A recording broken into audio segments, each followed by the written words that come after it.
हमारी मेवाड़ की कहानी में आपका स्वागत है। मेवाड़ की कहानी में हमने शंभू सिंह का जीवन काल देखा, जिनके समय की प्रमुख घटनाओं में शिक्षा में सुधार और एक बड़ी हड़ताल का आयोजन भी है। इसके अलावा शंभू सिंह के समय एक बड़े अकाल का सामना भी मेवाड़ को करना पड़ा। और तो और इन्हों के मरने पर किसी को भी सती नहीं होने दिया गया। ये मेवाड़ में एक अलग ही काम था जो कि शंभू सिंह के समय हुआ था। तो ये सती होने के लिए होने वाला आखिरी हुल्लड़ था। और इनके पश्चात महाराणा सज्जन सिंह शासक बने, जिन्होंने 1874 से 1884 तक शासन किया। देखिए, महाराणा शंभू सिंह के कोई संतान नहीं थी, इसलिए बागौर के महाराज शक्ति सिंह के पुत्र सज्जन सिंह शासक बने। देखिए, बागौर है वो मेवाड़ का ही एक रजवाड़ा था और मेवाड़ के शासक महाराणा संग्राम सिंह द्वितीय के वंशज ही वहाँ शासन कर रहे थे। तो सज्जन सिंह 8 अक्टूबर 1874 को अल्पवयस्क के रूप में राजगद्दी पर बैठे, क्योंकि शंभू सिंह ने उनको गोद लिया था। जब सज्जन सिंह शासक बने थे तब वो नाबालिग थे, इसलिए रीजेंसी काउंसिलिंग के साथ या पद सरदारी के साथ इनको काम करना पड़ा। लेकिन उसके बाद जब ये बालिग की अवस्था में आए तब इन्होंने अपनी मर्जी से काम शुरू किए थे। हालांकि जब अक्टूबर 1874 में शासक बने तो उसके अगले ही वर्ष यानी 1875 में मेवाड़ को एक प्राकृतिक आपदा का सामना करना पड़ा। और वो प्राकृतिक आपदा थी 1875 में मेवाड़ में आई हुई बाढ़। ये बाढ़ बहुत ही भयंकर थी, यहाँ तक कि महलों के अंदर भी पानी भर गया था और अनेक झीलें वो लबालब हो चुकी थी। तो ये एक बड़ा ही विकट समय था। और बाढ़ के इसी दौरान गवर्नर जनरल लॉर्ड ब्रुक है वो उदयपुर आए थे और यहाँ के हालात देखे। उन्होंने उदयपुर का निरीक्षण किया, उन्होंने अपना दयालुपन दिखाया और अनेक प्रकार के करों को कम किया। इन्होंने चावल, नील और लाख के अलावा अन्य सभी वस्तुओं पर काफ़ी कर कम कर दिए थे। और साथ ही साथ मेवाड़ को जो बाढ़ से नुकसान हुआ था उससे उबारने के लिए मेवाड़ में कृषि क्षेत्र में अनेक सुधार किए थे। मेवाड़ जब बाढ़ की विकट स्थिति से उबर गया तब महाराणा सज्जन सिंह ने एक नया काम किया और उन्होंने मेवाड़ के अंदर 10 मार्च 1877 को एक न्यायिक अदालत की शुरुआत की। और ये न्यायिक अदालत महकमा इजलास खास कहलाई। जब इसकी स्थापना की गई थी तो इसमें 15 सदस्य थे, लेकिन बाद में इसके सदस्यों की संख्या 17 कर दी गई थी। और वो संख्या बढ़ने के बाद कालांतर में ये महकमा इजलास खास है वो महेंद्राज सभा के नाम से इतिहास में जानी गई थी। देखिए, इजलास खास जो थी वो एक बहुत ही बढ़िया अदालत थी जिसमें दीवानी और फौजदारी मामले निपटाने का काम तेजी के साथ हुआ। सज्जन सिंह ने स्थानीय सरकार और ब्रिटिश रीजेंसी के कार्यालयों में व्याप्त भ्रष्टाचार को रोकने के लिए कानून भी बनाए। सेल कांतार संबंधिनी सभा नामक एक नया विभाग इन्होंने स्थापित कर दिया और ये नेतृत्व है वो इसका स्वयं करने लगे, जिससे ब्रिटिश रीजेंसी के कार्यालयों में, स्थानीय सरकार के कार्यालयों में जो भ्रष्टाचार व्याप्त था उसको रोकने का कार्य किया। सज्जन सिंह ने इस विभाग में सभी परगनों के लिए बजट प्रणाली भी शुरू कर दी। उन्होंने स्थानीय अपराध पर अंकुश लगाए। मेवाड़ पुलिस की स्थापना इसलिए की ताकि स्थानीय जो अपराध हो रहे उनको रोका जा सके, उनसे निपटा जा सके। उन्होंने भूमि सुधार के लिए भू राजस्व निपटान प्रणाली की भी शुरुआत कर दी, जिसके लिए उन्होंने भूमि की माप करवाई और उचित उसका आवंटन भी करवाया। और इसके लिए इन्होंने श्री विंगेट को नियुक्त कर दिया था। और फिर 20 अगस्त 1880 को जो इजलास खास है वो महेंद्राज सभा के रूप में परिवर्तित हो गई। महाराणा सज्जन सिंह ने प्रशासन का विकेंद्रीकरण करके प्रशासन को 2 भागों में बांट दिया और महेंद्राज सभा है वो अब न्यायिक और राजस्व संबंधी कार्य करने लगी। उसके मुखिया के रूप में पांडे मोहनलाल को नियुक्त किया गया, जिन्होंने महाराणा के समक्ष उपस्थित होकर शपथ ली थी। 1 नवंबर 1880 की बात करें तो महकमा खास की स्थापना सज्जन सिंह ने की। जो महकमा खास विभाग है वह विभाग उत्पादन, आयात निर्यात, सेना, पुलिस, राजकोष, कराधान, चुंगी वसूली, टकसाल, प्रेस, वन, इंजीनियरिंग, धर्म सभा, रावली दुकान, यानी राज्य की जो विनियमित दुकानें थी वो रावली दुकान कहलाती थी, विदेशी विभाग, इन सब की देखभाल करती थी। प्रधानमंत्री दृश्यमान कार्यकारी प्रमुख थे और महकमा खास की वो मुहर भी रखते थे। हालांकि मुख्य कार्यकारी शक्ति है वो महकमा खास की महाराणा ने अपने पास ही रखी थी, जो अंततः कानूनों को अधिकृत करते थे और कुछ विषयों के लिए महाराणा की पूर्व अनुमति की आवश्यकता भी पड़ती थी। महाराणा सज्जन सिंह ने कुशलतापूर्वक जन कल्याण के लिए कार्य किए, सड़कों की मरम्मत करवाई, रोड लाइटें लगवाई, वृक्षारोपण के माध्यम से बुनियादी ढांचे को सुधारने का प्रयास किया और राज्य में स्वच्छता के लिए एक स्वच्छता विभाग भी अलग से इन्होंने खोल दिया। सिटी प्लानिंग उनके द्वारा शुरू की गई थी, जहां अतिक्रमण को कानून के तहत लाया गया। उन्होंने जनता के लिए सज्जन निवास बाग, जो गुलाब बाग के नाम से भी जाना जाता है, बनवाया था। जल कार्य विभाग की स्थापना की गई, जिसमें झीलों और तालाबों की मरम्मत की गई और जनता के लिए नल भी लगाए गए।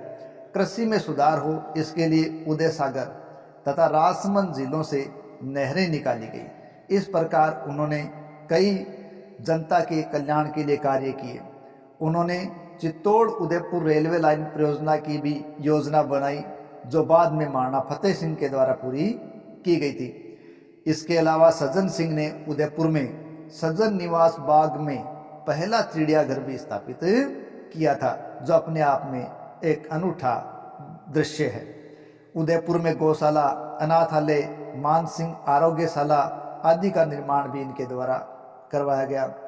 जिस प्रकार शंभू सिंह ने स्कूली शिक्षा को बढ़ावा दिया था, या यूं कहे शिक्षा को बढ़ावा दिया था, उसी चीज को आगे रखते हुए सज्जन सिंह ने भी मेवाड़ में 9 राजकीय विद्यालय खोले, जिनमें से 4 तो उन्होंने उदयपुर में ही खोल दिए थे और उसके बाद उन्होंने ऋषभदेव, जावर, जहाजपुर, सादड़ी और कोटड़ा में भी 5 विद्यालय और खोले। इस प्रकार सज्जन सिंह ने 9 विद्यालय खोले थे। 1876 में श्रीमती लोनारगल को 2 अन्य शिक्षकों के साथ बालिका विद्यालय की प्रधानाध्यापिका के रूप में नियुक्त किया गया और सभी विद्यालयों को अनुदान दिया गया और हर वर्ष इनके अनुदान वो बढ़ाते ही रहे। 1877 में स्कूलों के प्रबंधन के लिए एक प्रभावशाली समिति का गठन किया, जो शिक्षा समिति थी, जिसके अध्यक्ष महाराणा खुद बने और साथ में पॉलिटिकल एजेंट भी थे। उन्होंने भू राजस्व की एक राशि भी लगाई, जिसे केवल स्कूली शिक्षा के लिए अलग से निर्धारित कर दिया गया था। महाराजा सज्जन सिंह के निधन के दिन यानी 23 दिसंबर 1884 सज्जन स्कूल और सज्जन अस्पताल की स्थापना के लिए 2 लाख रुपयों का दान भी दिया गया था। महाराणा जन कल्याण के कार्यों में यही नहीं रुके और उन्होंने चिकित्सालयों का भी निर्माण करवाया। United free church of Scotland mission ने 1877 में उदयपुर शहर में एक डिस्पेंसरी की स्थापना की थी और इस प्रकार 1881 की बात करें तो राज्य में 7 चिकित्सा संस्थान थे, जिनमें जेल से जुड़ा हुआ अस्पताल भी शामिल था। 1881 में देवराजेश्वर की बाड़ी, बटियाणी चौहट्टा, उदयपुर में महिलाओं के लिए वॉल्टर हॉस्पिटल भी स्थापित किए गए थे। मिस विल को इनका पर्यवेक्षक नियुक्त किया गया था। महाराणा सज्जन सिंह और राजनीतिक agent Charles Bean Euan Smith ने दिसंबर 1882 को उदयपुर के कुंवरपाड़ा महल के पास सज्जन सिंह अस्पताल का उद्घाटन किया, जिसके बाद इसे जनता के लिए खोल दिया गया था। फिर उदयपुर के धान मंडी में सेफर्ड मिशन हॉस्पिटल भी खोला गया, जिसका विस्तार महाराणा फतेह सिंह ने किया था। इसके अलावा अगर हम 1881 की बात करें तो भारत के इस समय वायसराय थे लॉर्ड रिपन। और लॉर्ड रिपन के समय की एक विशेष घटनाओं में देखें तो भारत की पहली व्यवस्थित जनगणना भी आती है। देखिए, भारत में पहली जनगणना 1872 में लॉर्ड मेयो के काल में हुई थी, लेकिन वो व्यवस्थित नहीं थी। अगर पहली भारतीय व्यवस्थित जनगणना की बात करें तो वो जनगणना 1881 में लॉर्ड रिपन के काल में हुई थी, और उसके बाद से प्रत्येक 10 वर्ष बाद में जनगणना होती आ रही है। लेकिन मेवाड़ में जब भीलों की जनगणना की बारी आई तो भीलों को इसके बारे में जानकारी नहीं थी और इन्होंने इसका विरोध किया। तो इसके लिए भील को टारगेट न बनाकर गमेती यानी भीलों के गांव के मुखिया को टारगेट बनाया गया। उनके द्वारा घर गिने गए और प्रत्येक घर में 4 सदस्यों को मानकर जनगणना का निपटारा इस क्षेत्र के अंदर किया गया था। तो अगर ये कहें कि पहली जनगणना राजस्थान में मेवाड़ में देखें तो महाराणा सज्जन के समय में की गई थी। देखिए, इसके अलावा अस्पतालों में जन्म और मृत्यु पंजीकरण की शुरुआत है, वो भी 1882 में सज्जन सिंह के समय कर दी गई थी। अस्पतालों में सरकारी खर्च पर मुफ्त दवा और टीकाकरण दिया जाने लगा। भारत की ब्रिटिश सरकार ने उनको GCSI, जिसका पूरा नाम है general commander the star of India की उपाधि दी, और भारत के वायसराय जो लॉर्ड रिपन है वो 1881 में व्यक्तिगत रूप से GCSI का खिताब या अलंकरण सौंपने के लिए महाराणा के पास चित्तौड़ स्वयं पहुंचे थे। इस प्रकार महाराणा को GCSI का खिताब भी प्राप्त हुआ था। इसके अलावा अपने शिक्षक जानी बिहारी लाल से प्रेरित होकर महाराणा ने एक अलग ही काम किया और मेवाड़ में पहला इतिहास विभाग स्थापित किया, और इस इतिहास विभाग के अध्यक्ष कविराज श्यामल दास को बनाया गया, जिनके अधीन दस्तावेजीकरण का कार्य हिंदी, संस्कृत, उर्दू, अरबी, फारसी और अंग्रेजी के नियुक्त विद्वानों द्वारा किया जाने लगा। विभिन्न भाषाओं के पुरातात्विक और ऐतिहासिक दस्तावेजों को भी यहाँ दस्तावेजीकरण किया गया। शिलालेखों और ताम्रपत्रों को नीले प्रिंट अंकित किए गए, जो बाद में विभिन्न पुस्तकों में प्रकाशित भी हुए थे। राजपूत राजवंशों के बाहिदाओं के विभिन्न वंशावली वृक्षों की प्रतियां भी यहाँ बनाई गई थी। महाराणा ने मेवाड़ में पहला संग्रहालय मूल रूप से निवास बाग उदयपुर में, सज्जन निवास बाग उदयपुर में एक छोटी सी इमारत में स्थापित किया, और यही इमारत बाद में विक्टोरिया हॉल के नाम से जानी गई थी। तो यहाँ उन्होंने एक पहला संग्रहालय स्थापित किया था, जहाँ विभिन्न प्रकार की वस्तुओं का संग्रह किया गया। किसके द्वारा? महाराणा के द्वारा। संस्थागत पुस्तकालय की स्थापना की बात करें तो महाराणा सज्जन सिंह ने संस्थागत पुस्तकालय की स्थापना 11 फरवरी 1875 को की थी। तो इस प्रकार संस्थागत पुस्तकालय महाराणा सज्जन सिंह के द्वारा स्थापित किया गया। पुस्तकालय की बात करें तो महलों में पुस्तकालय जो बनाया गया वो महाराणा सज्जन सिंह के द्वारा बनाया गया था, और ये पुस्तकालय सज्जन वाणी विलास के नाम से जाना गया था। महाराणा द्वारा पुस्तकालय के लिए सैकड़ों पुस्तकें इकट्ठी की गई। वीर विनोद का मेवाड़ का आधिकारिक इतिहास कविराज श्यामल दास ने अपने शासनकाल में लिखा और संकलित किया था। यह कार्य चीनी चित्रशाला द पैलेस उदयपुर में किया गया। सत्यार्थ प्रकाश ग्रंथ का संकलन भी आर्य समाज के संस्थापक महर्षि दयानंद सरस्वती द्वारा उदयपुर के नवलखा महल और सज्जन निवास बाग में ही किया गया था। इस प्रकार सज्जन सिंह द्वारा इस प्रकार के लोगों को भी बुलाया गया था। स्वामी दयानंद सरस्वती को मेवाड़ बुलाया। इसके अलावा इन्होंने भारतेंदु हरिश्चंद्र जो कि हिंदी साहित्य के विद्वान थे उनको भी मेवाड़ बुलाया। देखिए, भारतेंदु हरिश्चंद्र का मूल नाम तो हरिश्चंद्र ही है, लेकिन काशी के विद्वानों ने इनको नाम दिया था भारतेंदु, जिसका मतलब होता है भारत का चंद्रमा। और भारतेंदु हरिश्चंद्र की जहाँ तक बात करें तो इन्हें हिंदी साहित्य का, आधुनिक हिंदी साहित्य का पितामह के नाम से जाना जाता है। तो ये किसके दरबार में आए थे? सज्जन सिंह के दरबार में। महाराणा सज्जन सिंह ज्ञान के देखो शौकीन थे, अलग अलग विषय के बारे में वो जानना चाहते थे, इसलिए अलग अलग विद्वानों को इन्होंने यहाँ नियुक्त कर रखा था। इन्होंने प्राचीन शिलालेखों को पढ़ने के लिए पंडित राम प्रताप ज्योतिष और पंडित परमानंद भट्ट मेवाड़ा को भी बुला रखा था, नियुक्त कर रखा था। जहाँ तक प्रेस की बात करें तो इनके द्वारा प्रेस या मुद्रणालय भी स्थापित किया गया था। पहला राजकीय प्रेस सज्जन मंत्रालय या मुद्रणालय या छापाखाना या प्रिंटिंग प्रेस सज्जन मुद्रणालय, तो ये 1880 में उदयपुर के खासा रसोड़ा में स्थापित किया गया। महर्षि दयानंद सरस्वती की प्रेरणा से मेवाड़ में प्रथम राजकीय समाचार पत्र है वो प्रकाशित हुआ और मेवाड़ का प्रथम राजकीय समाचार पत्र सज्जन कीर्ति सुधाकर था, जो कि एक साप्ताहिक पत्र था। तो इस प्रकार सज्जन कीर्ति सुधाकर है वो मेवाड़ से प्रकाशित हुआ, जिसकी प्रेरणा किससे मिली? स्वामी दयानंद सरस्वती से मिली थी। बाद में जनता के लिए महाराणा द्वारा पुस्तकें और प्रतियां भी प्रकाशित की जाती रही। महाराणा सज्जन सिंह बुद्धिजीवियों के महान संरक्षक थे और उन ज्ञान का शौकीन रखते थे। अलग अलग भाषा के विद्वानों कवियों को वो रॉयल्टी देते, उनको आगे बढ़ाने में वो अपना योगदान देना जारी रखते थे।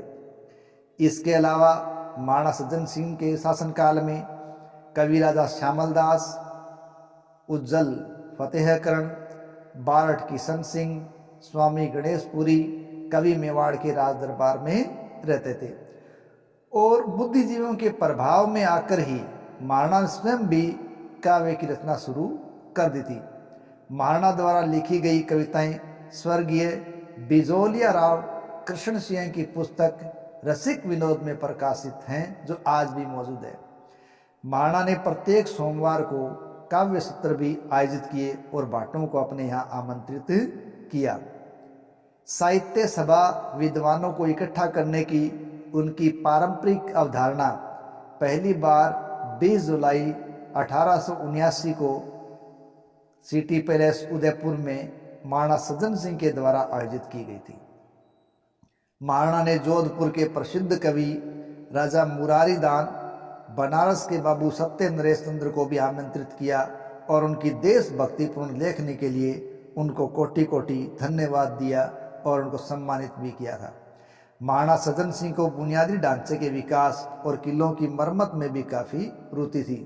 कवि वीर विनोद जो श्यामल दास है, उसकी वीर विनोद की रचना में पता चलता है कि महाराणा ने जो 84 दुर्ग थे और उन दुर्गों में मेवाड़ के 84 दुर्गों की जहाँ बात आती है वो कुंभा के द्वारा तैयार करवाए गए थे। ये बात सज्जन सिंह के समय रची गई ग्रंथि वीर विनोद से श्यामल दास की बातों से पता चलती है। चित्तौड़गढ़ में पुरानी इमारतों और किलों की मरम्मत के लिए महाराणा सज्जन सिंह के द्वारा प्रतिवर्ष धन दिया जाता था। 1875 को शिव निवास पैलेस का निर्माण शुरू हुआ। निज मंदिर, बादल महल और मोर चौक में कांच जड़ने का काम भी सज्जन सिंह के द्वारा करवाया गया। सज्जन निवास नामक एक नया महल द्वीप पैलेस जगनिवास के अंदर भी बनाया गया। 18 अगस्त 1883 को हिल बसदरा में सज्जनगढ़ किले की आधारशिला रखी गई, जिसमें से 13 मंजिलों की प्रस्तावित योजना को उन्होंने मंजूरी दी थी। हालांकि उनके जीवन काल में केवल एक ही मंजिल पूरी हो पाई और जैसमंद झील के पास 1300 फीट की लंबाई का एक नया बांध भी बनाया गया था। यहाँ यह बात बताता चलूँ कि महाराणा सज्जन सिंह ने आर्य समाज प्रतिनिधि सभा भी स्थापित की थी और जिसके मुखिया वो खुद रहे थे। और साथ में ये जानकारी भी जरूरी है कि जो सज्जन कीर्ति सुधाकर पत्रिका छपवाई थी वो पहली पत्रिका 1879 में छपी थी और इसका संपादन आगरा के पंडित बंशीधर वाजपेयी के द्वारा करवाया गया और ये हिंदी पत्रिका है। महाराणा सज्जन सिंह के समय की एक विशेष घटना दिल्ली में ब्रिटिश साम्राज्य का दरबार का आयोजन भी है और इस दरबार में सज्जन सिंह शामिल होने के लिए गए भी थे।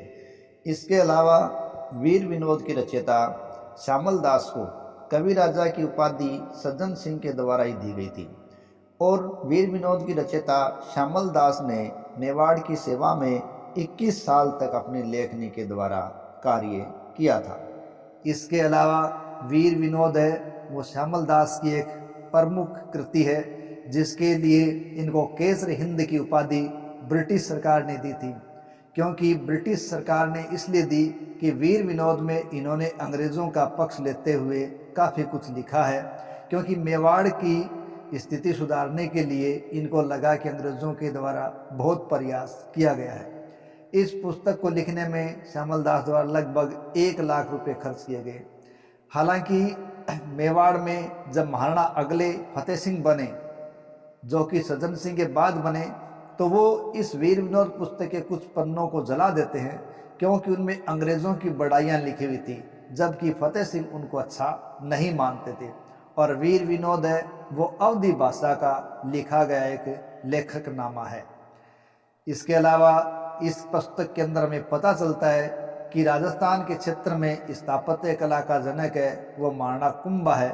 ये बात हमें इसी से पता चलती है। इसके अलावा हमें इससे ये जानकारी भी मिलती है कि खेरवाड़ा में पठानों ने भीलों को बहुत परेशान किया था और इसीलिए भीलों को मेवाड़ में महाराणा सज्जन सिंह लेकर आते हैं। लेकिन ये कुछ कार्य थे, कुछ गाथा थी जो महाराणा सज्जन सिंह के समय थी।